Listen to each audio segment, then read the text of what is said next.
लग्नाची बेडी या मालिकेच्या आजच्या भागामध्ये आपण पाहणार आहोत. राघव प्रभू श्रीरामांचा रोल करायला तयार झाल्यानंतर सुलक्षणाबाई सिंधूला सीतामातेचा रोल करण्यासाठी आग्रह करत असतात. त्या सिंधूला राघवची बायको समजत असतात आणि हे कळल्यानंतर रुक्मिणी खूप चिडते. ती राणीचा हात पकडूनच तिला राघवजवळ उभी करते आणि त्या सुलक्षणाबाईंना सांगते की ही आहे सौभाग्यवती मधुराणी राघव रत्नपारखी, IPS राघव रत्नपारखी यांची बायको आणि आमच्या घरची सून. आणि ते ऐकून त्या सुलक्षणाबाईंना धक्का बसतो.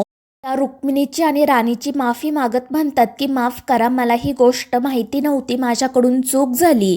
तर आश्रमाचे मॅनेजर म्हणतात की मी मागाचपासून तुम्हाला हेच सांगण्याचा प्रयत्न करत होतो. आणि त्यानंतर सुलक्षणाबाई सिंधूकडे बघत विचारतात, पण मग या कोण आहेत? आणि त्यावर सिंधू स्वतःची ओळख करून देत म्हणते की नमस्कार, मी डॉक्टर सिंधू सावंत. आणि ते नाव ऐकल्यानंतर सुलक्षणाबाईंच्या लक्षात येतं की या तर आपल्या आश्रमात काम करतात. आणि त्यानंतर त्या सिंधूला विचारतात, पण तुम्ही इथे काय करताय? आणि त्यावर सिंधू सांगते की मी इथे विनायकच्या ट्रीटमेंटसाठी पेईंग गेस्ट म्हणून राहत आहे. आणि मग त्यानंतर सुलक्षणाबाई पुन्हा एकदा राणीची आणि रुक्मिणीची माफी मागत म्हणतात की माझा गैरसमज झाला, मला माहिती नव्हतं. आणि त्यानंतर रुक्मिणी त्यांना सांगते की जर तुमच्या नाटकामध्ये राघव प्रभू श्रीरामांचा रोल करणार असेल तर सीतामातेचा रोल राणीच करेल. आणि त्यावर त्या सुलक्षणाबाईसुद्धा नाईलाजाने हो म्हणतात. त्यामुळे राणी खूपच खुश होते. राघव आणि सिंधू मात्र एकमेकांकडेच पाहत असतात. त्यानंतर रात्री सिंधू विनायक आणि सावीला लव आणि कुशची गोष्ट सांगत असते. नाटकासाठी त्यांच्याकडून डायलॉग पाठ करून घेत असते आणि त्यावेळी ते दोघे जण सिंधूला अनेक प्रश्न विचारत असतात. सिंधू त्या सगळ्या प्रश्नांची उत्तरं देत असते. मात्र अचानक सावी तिला विचारते की सीता मातेने लव आणि कुश यांना त्यांच्या वडिलांबद्दल सांगितलं होतं का? आणि सावीचा हा प्रश्न ऐकून सिंधू तिच्याकडे बघतच राहते.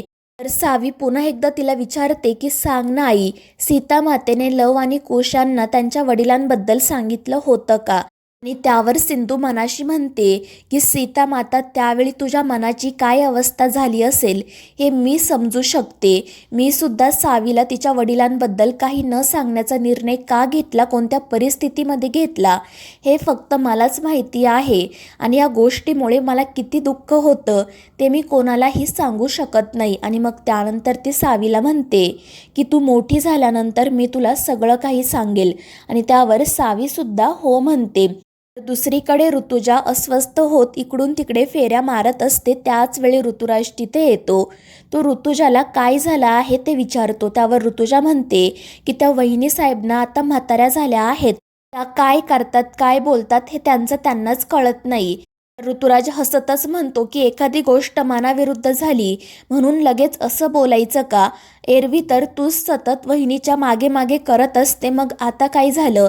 आणि त्यावर ऋतुजा रागातच त्याला सांगते की वहिनी साहेबांचं ना आता वय झालं आहे, या घरात जे काही नियम आहेत ते त्यांनीच बनवले आहेत याची त्यांना आठवण करून द्यावी लागते. आणि त्यामुळे मला सतत त्यांच्या मागे मागे करावं लागतं. आणि मगाशी काय झालं बघितलंत ना तुम्ही? त्यावर ऋतुराज म्हणतो हो, पण आता राणीच सीतामातेचा रोल करणार आहे ना? त्यावर ऋतुजा म्हणते हो, पण ते सुद्धा रुक्मिणी वहिनींमुळे, नाहीतर त्या सिंधूने सुलक्षणाबाईंसमोर तीच राघवची बायको आहे असं चित्र उभं केलं होतं. तर ऋतुराज ऋतुजाला विचारतो, पण मग राणी काहीच का बोलली नाही? त्यावर ऋतुजा चिडून म्हणते, कारण ती राणी हाफ मॅड आहे, ती विनायकसाठी काही करू शकते. तिने त्या मुलासाठीच सिंधूला पुन्हा या घरात आणलं आणि ती सिंधू घरात आल्यापासूनच आपल्या घरात पुन्हा भांडणं सुरू व्हायला लागलीत. आता मलाच काहीतरी करायला हवं. तर ऋतुराज म्हणतो की तुला जे करायचं आहे ते कर, मला यामध्ये ओढू नको. आणि त्यानंतर तो झोपण्यासाठी जातो. दुसऱ्या दिवशी सकाळी सर्वजण नाश्ता करत असतात. रुक्मिणी राजश्रीला राणी, राघव आणि ऋतुजा ऋतुराजबद्दल विचारते. त्यावर राजश्री सांगते की ऋतुजाचं डोकं दुखत आहे त्यामुळे ती आराम करते आणि ऋतुराज भाऊजी तिच्यासाठी औषध आणायला मेडिकलमध्ये गेले आहेत. आणि त्यानंतर ती राणी आणि राघवबद्दल विचारते. त्याचवेळी राणी त्या ठिकाणी येते. ती सगळ्यांना सांगते की राघव काल रात्रीच एका मिशनवर गेला आहे. आणि ते ऐकून सर्वजण राघवसाठी प्रार्थना करतात. राजश्री तिला विचारत असते की राघव रात्री गेला तर मग तू आम्हाला सांगितलं का नाही? त्यावर राणी म्हणते की रात्री 3 वाजता DIG सरांचा कॉल आला होता. मी तुम्हाला सांगणारच होते, मात्र राघव म्हटला की उद्या सकाळी सांग आणि त्यानंतर राजश्री देवाकडे राघवचं रक्षण कर म्हणून प्रार्थना करते. त्यानंतर ती रत्नाकरला सांगते की मला किराणा मालाचे पैसे देण्यासाठी 10,000 रुपये हवे आहेत. मात्र ते ऐकून रुक्मिणी म्हणते की राजश्री, अगं ही सगळी जबाबदारी रेश्माची आहे ना, मग तू स्वतःच्या खांद्यावर का घेते? त्यावर राजश्री सांगते की किराणा सामानाची यादी रेश्मानेच बनवली आहे. मात्र मला असं वाटलं की तुम्ही तिला पैसे द्यायला विसरलात म्हणून मी यांच्याकडे मागितले. आणि त्यावर रुक्मिणी सांगते की मी रेश्माला पैसे दिले आहेत. मात्र रेश्माचं त्यांच्या या बोलण्याकडे लक्ष नसतं. ती मोबाईलमध्ये चॅटिंग करत असते आणि त्यामुळे रिषभ तिला मोठ्याने आवाज देत म्हणतो की अगं रेश्मा, लक्ष कुठे तुझं? मात्र ते ऐकून रेश्मा वैतागून म्हणते, काय रे रिषभ, काय कटकट आहे तुझी? त्यावर रुक्मिणी म्हणते की रिषभने नाही तर मी आवाज दिलाय तुला, माझीसुद्धा कटकट होत आहे का? मात्र त्यावर रेश्मा काहीच उत्तर देत नाही. ती रागातच सगळ्यांकडे बघत असते. तर काकू तिला म्हणत असतात की उद्यापासून ना मी तुझा फोन काढून घेणार आहे, रात्रीच तुला देणार आहे, म्हणजे तू दिवसभर या मोबाईलमध्ये डोकं घालून बसणार नाही. मात्र रुक्मिणीचं ते बोलणं ऐकून रेश्मा खूप चिडते. तर काकू तिला विचारत असतात की मी तुला सकाळी 15,000 रुपये दिले होते, ते कुठे? आणि ते ऐकून रेश्माला धक्का बसतो, कारण ते पैसे तिने नक्की कुठे ठेवलेत हे तिलाच आठवत नसतं. मात्र ती खोटं बोलत म्हणते की काकू, तुम्ही फक्त मला पैसे देईल असं म्हटला होता, पण पैसे काही दिलेच नाही. मात्र रुक्मिणी म्हणते की विनायकाच्या कृपेने माझी स्मरणशक्ती अजून चांगली आहे. मला चांगलंच आठवत आहे की हॉलमध्ये मी तुला 15,000 रुपये दिले होते, 500च्या 30 नोटा होत्या. आणि ते ऐकून रेश्माला काय बोलावं ते सुचत नाही. मात्र तरीसुद्धा ती रुक्मिणीलाच खोटं ठरवायचा प्रयत्न करत असते. आणि त्यानंतर अचानक ती म्हणते की मला इथे थांबायचंच नाही आहे, मी इथून निघूनच जाते. आणि त्यानंतर ती तेथून जाण्यासाठी निघते. मात्र रुक्मिणी तिला थांबवते आणि म्हणते की स्वतःची चूक झाली आहे ना, मग ती मान्य करायला शिक. मात्र त्यामुळे रेश्मा वैतागून म्हणते की तुमच्या आवडत्या माणसांसाठी वेगळे नियम आणि आमच्यासाठी वेगळे नियम, असं का? राणी वहिनी आणि त्या तुमच्या अन्वीने काही केलं तरी तुम्हाला चालतं, आणि आमच्याकडून थोडी चूक झाली तरी तुम्ही लगेच आम्हाला शिक्षा देणार का? आणि त्यानंतर सिंधूसुद्धा त्या ठिकाणी येते. तिने या दोघींचं बोलणं ऐकलेलं असतं आणि त्याच वेळी तिला टीपॉयवर पैसे दिसतात. आणि ती पैसे घेऊन रेश्माजवळ येत म्हणते की हे घे पैसे, टीपॉयवर होते. आणि त्यामुळे रेश्मा सगळ्यांसमोर खोटी पडते.